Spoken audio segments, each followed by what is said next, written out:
Olá, eu sou a Andréia Benetti, estou falando pelo Moça Você é Machista mais uma vez e hoje eu vim aqui para falar de uma pessoa imbecil, do deputado Marco Feliciano, e até um desperdício ter que gravar um vídeo para falar disso, né? Mas o PSC está lutando de forma tão intensa contra os direitos humanos, eles são da Comissão de Direitos Humanos, que a gente se sentiu na obrigação de vir gravar um vídeo hoje para defender a comunidade gay, a comunidade negra, para defender o brasileiro, na verdade, porque o que o PSC está fazendo é um ataque contra os direitos humanos do brasileiro e a nossa função de cidadão é não deixar que isso aconteça, né? Quem devia gravar esse vídeo, na verdade, é o Felipe Neto, porque é um vídeo comédia, né? Porque o Feliciano é um completo babaca, uma pessoa que não tem isso aqui de estudo de história de quinta série, nem de Bíblia ele entende, né? Eu vou explicar por que ele não entende. Então eu tô aqui para falar, Feliciano, que você, o senhor deputado, tem sangue na mão, tá? Cada gay que morre assassinado, que toma uma lâmpada nas costas na Paulista, cada gay, e o Brasil é o segundo país em homofobia do Ocidente, em crimes de homofobia, é um número expressivo, altíssimo, né? A gente só perde pro México. Cada gay que morre assassinado, o senhor contribuiu para isso, o senhor contribuiu e de forma muito intensa. Cada vez que o senhor vem com esse papinho seu de que ama o gay e odeia sua prática abominável, o senhor está contribuindo, incitando o ódio e a violência contra gay. E isso, todo mundo, não é segredo para ninguém. Só que o PSC faz isso de uma forma muito desonesta, né? A desonestidade é usar que Deus quis isso e que tal, e que a única forma de família verdadeira e tal. Vamos falar um pouquinho dessa família verdadeira do PSC. Família verdadeira para ele é a família nuclear, né? É o tipo de família patriarcal, capitalista que a gente conhece, né? De sistema de sucessão por herança, de pai, filhos, mãe, né? A mãe submissa ao homem, geralmente, né? Pai lá tal.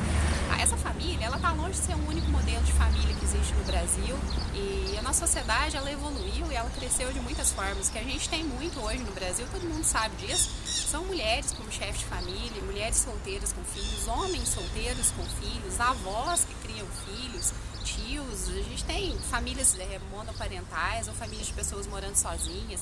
Uniões homoafetivas são super comuns hoje em dia, com filhos, não filhos, né? Há tempos já, ainda bem, nosso ordenamento jurídico autorizou os casais gays a adotarem, inclusive no nome dos dois, isso tem sido feito. E qual é o problema? Né? Eu falar que a família verdadeira é só a família nuclear, na verdade o que eu estou fazendo é escondendo um argumento homofóbico, né? Um argumento que na verdade é nazifascista. Porque quando eu percebo um determinado segmento da sociedade, que nesse caso voltou para os gays, eu estou sendo nazista, né? Eu estou sendo da mesma forma que foi com os judeus, que já aconteceu com os negros, agora está acontecendo com os gays. E a nossa sociedade tem deixado. Nossa sociedade acha super normal no horário do Nobre da Rede Globo aparecer o PSC, pelos valores cristãos da família verdadeira. Que valor cristão que é esse? É valor de ódio, de incitação a um só tipo de família, que é a que interessa para a igreja e para a política que o PSC faz, que é essa família que dá condição para idiotas igual o Feliciano estar onde eles estão. E ele está se promovendo às custas da comunidade gay.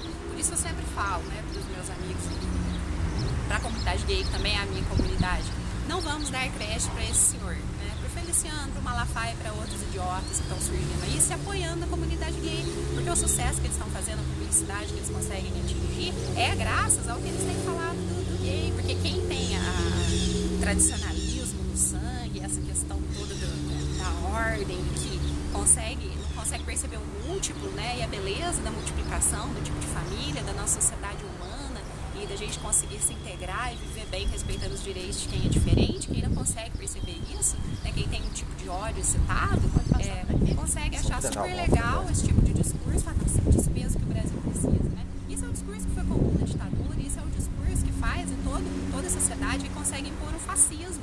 Foi isso que os nazistas fizeram. O judeu espalhava panfletinho, né, de tipo físico de judeus, falava que os judeus eram inferiores e tal. Essa desculpa de que ama o gay, odeia, abomina sua prática é uma desculpa idiota, porque a homossexualidade não existe sem o gay. Cadê a homossexualidade? Tá voando ali, eu vou odiar ela? Ela toma paulada no meio da Paulista? Não, não é o gay. E outra questão, essa questão de prática abominável é uma coisa ridícula.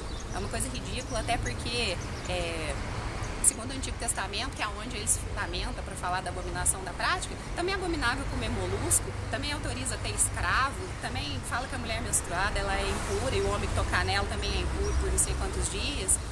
queima as pessoas por heresia, por que a igreja não faz tudo isso? Porque isso não interessa para ela hoje. O que interessa para ela hoje é discriminar um segmento da população em detrimento de outra, que é a família que ela precisa para continuar viva, e se promover em torno desse discurso idiota de ódio. Só que isso tem feito com que milhares de pessoas morram, apanhem, sofram discriminação no Brasil, com a justificativa de que é a vontade de Deus, que é uma desonestidade, uma sacanagem, né? Então eu falo, se você é gay, não se sinta culpado, não entre no discurso de um cara desse que não tem nem, ou não tem um ensino de história básico, ou ele está distorcendo, que é muito mais provável, distorcendo fatos para privilégio de um determinado segmento que para ele interessa, né? O Feliciano citou o Olavo de Carvalho, que é o segundo maior imbecil do Brasil depois dele. O Olavo de Carvalho teve a capacidade de falar que a ditadura foi um mal necessário. Então eu vou esclarecer algumas coisas. Eu sou pedagoga, não sou professora de história, mas tenho conhecimento de história suficiente para saber o que a ditadura fez para o nosso país. Ela atrasou a educação brasileira em pelo menos 50 anos. Pelo menos 50 anos. A ditadura torturou e matou milhares de pessoas, tanto no Brasil quanto na América Latina. A tortura era assim, mais ou menos, choque no testículo, com as mulheres era arame quente enfiado na uretra e outras coisas que quem não sabe é só ler alguns livros da ditadura, livros sérios, para ver o que aconteceu, o que acontecia nos porões da ditadura, ou assistir Olga, o que é isso, companheiro, ou qualquer outro filme que a gente tem um acervo enorme no Brasil, visitar o memorial da ditadura, para saber se a ditadura foi um mal necessário, foi uma coisa necessária, né? O Olavo de Carvalho, ele tenta colocar a culpa do nazismo nos russos, ele vê comunista debaixo da cama, ele é um cara completamente pirado. E o Feliciano teve a capacidade de falar que ele é um dos homens mais inteligentes da nossa época.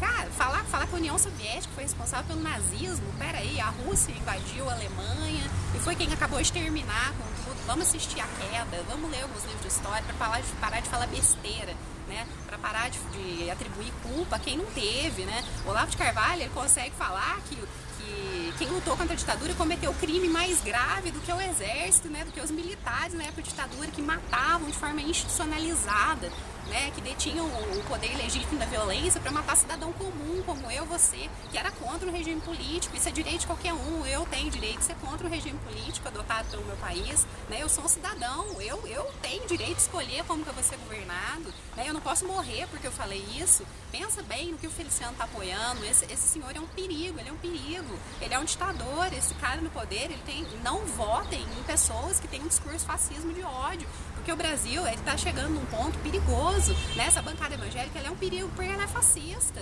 né? Ela é fascista e ele distorce argumentos que não são bíblicos, né? Ele consegue ver coisa na Bíblia que interessa para ele. Na verdade é essa. O que uma pessoa fala de negro, que a África ela passa fome porque os negros são descendentes de Noé, o que é isso? Eu vou lembrar, vou dar uma refrescada na memória dele e falar por que a África está na situação que está, por conta de séculos de escravidão promovidas pelo povo europeu, que é cristão, como ele defende, né? A ditadura militar, ela foi financiada e promovida pelos Estados Unidos, que é evangélico, que é protestante, como ele está defendendo agora. Ele está esquecendo disso, né? A ditadura militar, ela foi financiada, ela não foi os militares que derrubaram o poder porque estava muito bagunçado, não. Os Estados Unidos injetou dinheiro, ele instalou milhares de multinacionais no Brasil e nos estados da América Latina. Por isso, basta ler um pouquinho de história para saber que teve interesse norte-americano na ditadura.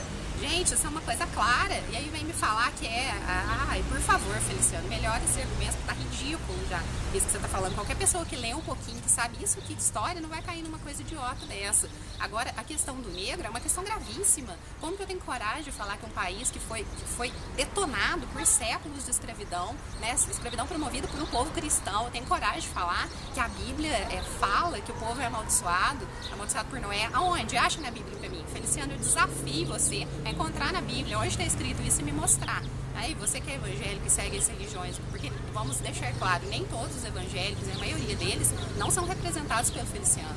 Muitos evangélicos vão à página e falam com a gente, né? E deixam claro isso. Então, na verdade, é um tipo muito específico, né? Ou pessoas que são enganadas pelo discurso do bonzão lá, do espertão, ou pessoas mesmo que têm esse discurso de ódio em si, que já carregam esse autoritarismo, né? Esse conservadorismo mal que eu falo. Eu desafio, encontre na Bíblia, peça para esse determinado pastor encontrar na Bíblia onde está escrito que Noé amaldiçoou os negros. por favor, a escravidão de que a Bíblia fala era uma escravidão de perdedor de guerra, né? Um povo, quando lutava contra o outro, perdia. O povo que perdia era feito escravo. A Bíblia nem, nossa, é muito, mas muito anterior à escravidão do povo africano. Nós estamos falando de 500 anos atrás, 600 anos atrás. A Bíblia tem pelo menos 2.000 anos. Tem textos na Bíblia, no Antigo Testamento, com 10.000 anos. Eu tenho que falar isso pro senhor, que é pastor? Por favor, né? Se situa historicamente antes de citar besteiras que a gente tem citado, né? E a outra coisa que me incomoda muito também nessa fala do Feliciano é a tal da abominação da prática homossexual. Caso alguém não saiba, o gay ele não fica fazendo sexo o dia inteiro.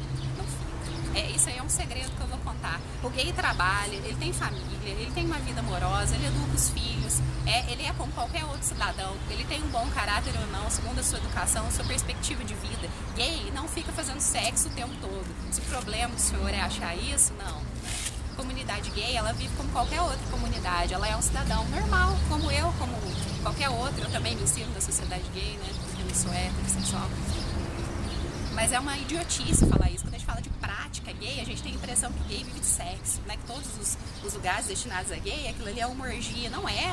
Se a gente frequentar lugares que os gays frequentam, é uma coisa normal, são bares gays e tal. Nada de diferente do que heterossexuais fazem no carnaval, por exemplo. Né? Então toma cuidado com essa questão de prática homossexual, porque o gay vive, tem uma vida amorosa como qualquer outra pessoa tem. Então a gente distorce essa questão para dar a impressão, primeiro porque o sexo pela nossa sociedade é visto como algo imoral, né? E ele não é, porque a nossa sociedade tem uma dificuldade muito grande em lidar com as questões sexuais. E a segunda é criar um ilusionismo de que o gay vive praticando orgia e não sei mais o que, e que por aí não é um ambiente saudável para uma criança morar. Isso é uma idiotice, isso é um argumento falho, né? Porque as equipes técnicas dos fóruns vão à casa dessas pessoas, caso alguém não saiba, antes de uma criança ser adotada, tem um processo muito bem feito pelas equipes técnicas dos fóruns brasileiros, que constituem-se de psicólogos e assistentes sociais, né, além de toda a área jurídica, e vai lá ver como essas pessoas vivem. E lógico que são pessoas que trabalham, é lógico que são pessoas que têm um ambiente saudável,